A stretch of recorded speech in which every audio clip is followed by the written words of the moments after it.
me on this thing. It's a license to kill. I don't have a whole lot to say about this tractor other than some of the things we've already commented on.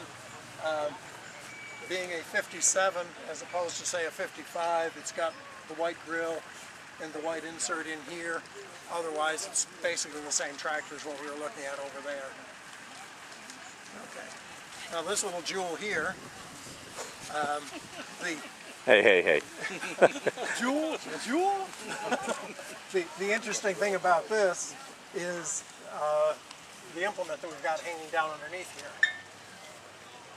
here. It is a stalk chopper, and this particular one was made by John Blue, which is an aftermarket supplier of various implements, and it simply goes on to the 144 cultivator and clamps in place, and you can run over a row of corn stalks and it will chop it into shorter pieces. So that's the whole function of that, is just to chop stalks up. And it will cover you with dirt at the same time. Oh yeah, it'll throw it. Yeah, if you go fast enough, you can have this big cloud of clods flying everywhere.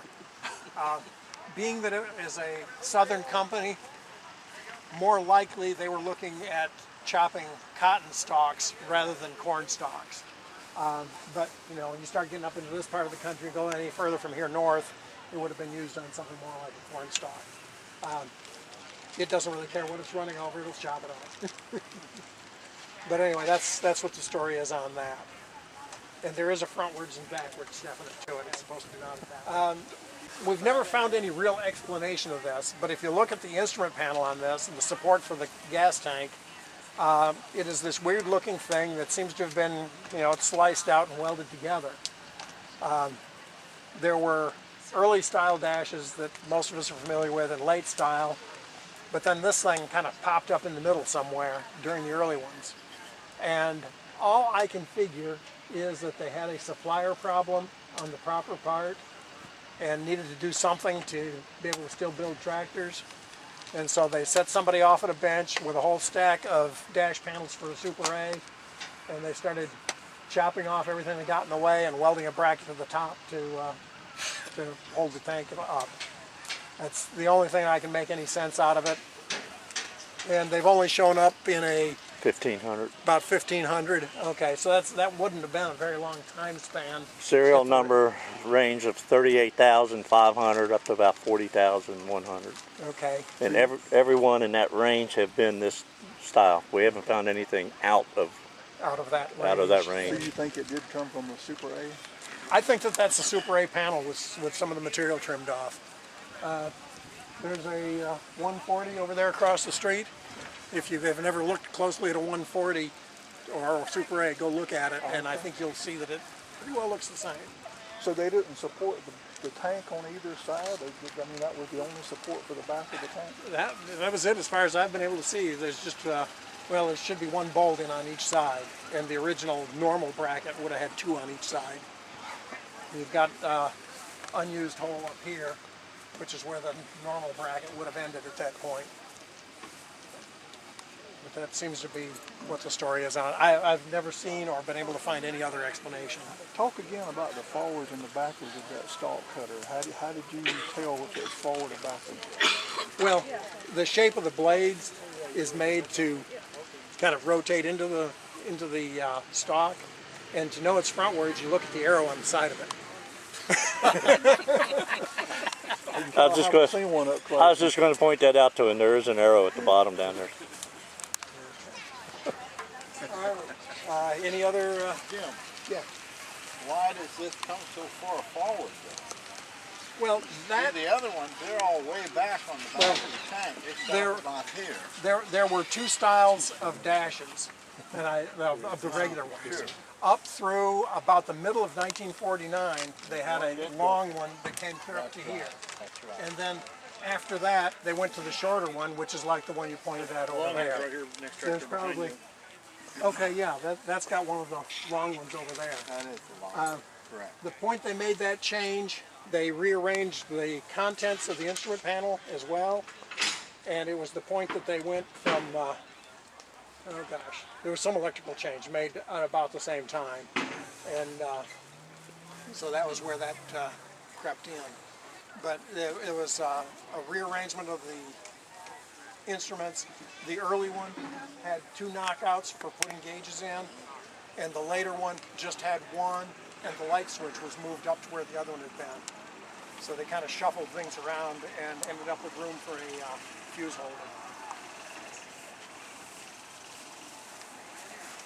That was in the time they went from the 4-position light switch to the 3-position. I think that was actually a little later. I think that all they did at that point was add the space for the fuse holder, and then it was a little. It may have been preparatory to that, but then it was like the next year before they actually went to the 3-position switch and the voltage regulator and all that. Okay. A lot of the very early Cubs, they would add a front-mounted planter to it. And there were several different variations of the planters that were available depending on what kind of crop it was. This one is actually a Planet Junior vegetable cultivator, and I think that made this whole planter. I think it was a Cub 135 or some number like that. And so the actual planter unit was purchased from an outside company, Planet Junior, and then all of the hardware that was required to attach it to the mounting frames was produced by IH. And so that's what this is. It's got the aiming rod up there by the headlight, to the guide rod to follow your row markers, and the row markers are here. They were an option. That was the way you plant this row, and you put the mark here to line up where the next row is going to be. And then when you got to the other end, you dropped the other marker and went back and used the guide rod to sight the mark that was made by the row marker. So the tire didn't run in the furrow, you just sided with the rod? Sided with the rod, yeah. So that rod should be actually not totally, but very close to in line with where it's actually planting. The way these were supposed to be set up, you had one marker set a little longer than the other, so that you had to be facing opposite direction each time, because the marker and the row weren't literally on top of each other, but they were close. And if you actually dig out the owner's manual and start looking at the details of how to set up the markers, it goes into all this explanation of, you know, where to set it and how to set one longer than the other and all that. Okay. We've got the back half of a cultivator on here with it. This is a somewhat less common arrangement because it's got the long toolbars, and there are 2 spring teeth on each side of it. The more common ones would have a shorter one and maybe just a single tooth on each side. The jockey arch that's on here is also a fairly unusual item. It provided support from one side to the other. When you started putting more tooling on one side than a single side would have had with a short end, then that added a little support sideways to make them a little bit more rigid. Okay. Do they have a different number for this cultivator bar setup?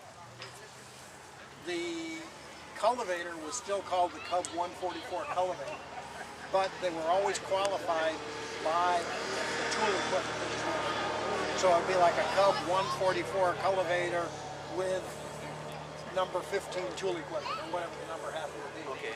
And so it depended on whether you had the long bars, the short bars, whether you had spring teeth, whether you had friction trips, whether you had spring trips, whether you had shovels, or whether you had sweeps. Those different combinations were different equipment to go with that cultivator. And actually, if you went to the master catalog, you would find, you know, the basic equipment was one setup, and then there was this list of other options of different kind of equipment and different prices depending on what it was. Any other things on this one? Not a whole lot more I can say on this one without simply repeating something from earlier. It's one of the late long stripe Cubs and a Woods 42 mower. This is an earlier model of the mower than the one that we were looking at earlier. It slightly predates that one, but not by a whole lot. It's still newer than a lot of them you'll find out there. Here we have a tractor that's a little bit earlier than the ones we were just talking about. This one is the style that ended in 1975, and you can see the styling of the stickers is a little different than the one over there. Otherwise, not that much difference in the tractor. This one also has a fast hitch on it and a fast hitch single bottom moldboard plow. And not too much more to add about it. It's got the holder with it, which is frequently not the case. Okay.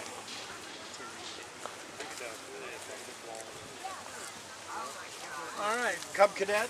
I don't know much about them, so there's much I can say. I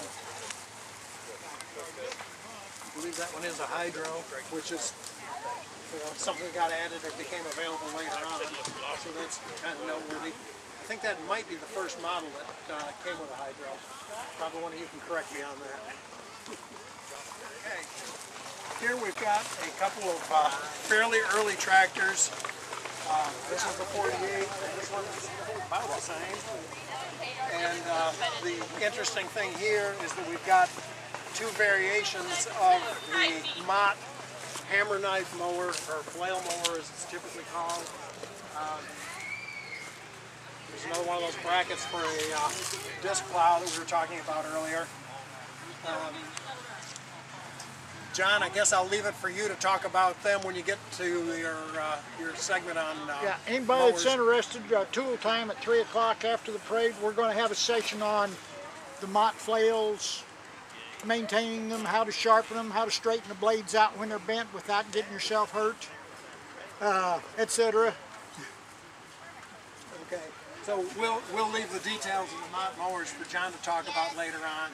For now, I'll just simply say, here are two examples. This one is an earlier style than that one, but they're fundamentally. This tractor, it's one of the early ones. It's got the dash with the long end on it. I think mostly it's things that we've already talked about, so there's a whole lot else to add here. We've got a, whatever you want to call it back here. And I say that because the question of what's the proper name for it has got about 6 or 7 answers. General generic name is probably soil pulverizer. International Harvester made a version, and they had a trade name on it of Cultivator, which got used quite a lot as a generic name.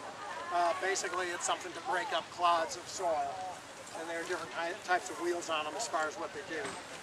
This one, the drawbar has been extended from where it apparently originally stopped, which leads me to think that it may have originally been a extension that ran on the corner of a larger one, where you'd have a larger one in the center and then a couple of these as wings to add width to it. So that may have been the history of this particular one. Beyond that, there isn't a whole lot else I can say to describe it, but it's something you don't see a lot of around. They were used heavily in places where there were a lot of clods in the soil. I don't know if you mentioned the fine mesh grill, or did you already talk about that? No, I did not. As I said, this was an early version. The very first few Cubs had a fine mesh grill, which is what this is. If you look at most of the others, they have a mesh that's almost twice as big. Like the white one down there, you can see there's a big difference there. I don't know just how many they made this way because they never really addressed it in the parts catalog. It was just like it was a running change. They didn't say anything, they just changed it. But you know, you don't see a whole lot of those because there weren't a whole lot of them in the first place. If you look at someone like Ken Updike's pictures too, this exhaust pipe, they made them high. I guess they made them higher. If you look at some of those pictures, you'll see that. And I assume it was because of the exhaust blowing in people's face. Yeah, this one looks a little short. The white one looks a little more like the typical length that you see. Over the years, somebody replaced a pipe, you know, who knows what it would end up with.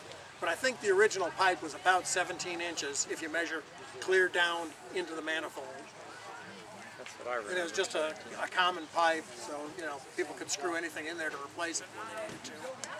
But typically, there was enough pipe so that when the muffler was on, it would get the exhaust out of most people's faces most of the time. Another thing you have to be aware of in some of those books, the Cubs had many, many, many pictures put out as publicity before the tractor went into production.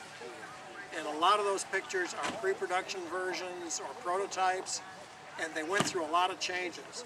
If you look at some of those pictures and you look very closely at some of the earlier ones, they're just full of all sorts of things that you will never see on a tractor because it got changed by the time they actually got into production. But of course, something like the length of that pipe, that's easily changed, and you know, they could have put a random length in every time they built a different prototype, so who knows what you might see. But the production version was essentially like this one down here. Anything else on this one? I might also comment that that's got a hydraulic system on it. Hydraulic system wasn't available yet for these early tractors, so it got added at some point later on. The earliest tractors, the only lift that was available was a manual lift, and I think that John's down there with a mower on it was an example of that. I walked past it without. Well, Bill and I were having a discussion too. When the Circle Cub was gone, I know it was in July of '47, but I think Bill says what, about 3,000? About 3,500, something About like that. 3,500 is when they stopped the Circle for some reason. Well, I assume they did it to reduce the part count, because these early ones had the word Farmall up here and then Cub down below. When they eliminated the Circle, this got changed to say Farmall Cub.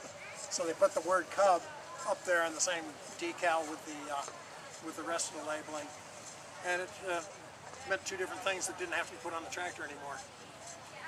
Now, mine originally had a hand lift on. It's got hydraulics now due to arthritis in my shoulders. But there was one about 2 or 3 tractors before it that had a hand lift on it we were looking at. And there's another one over there with the snow plow.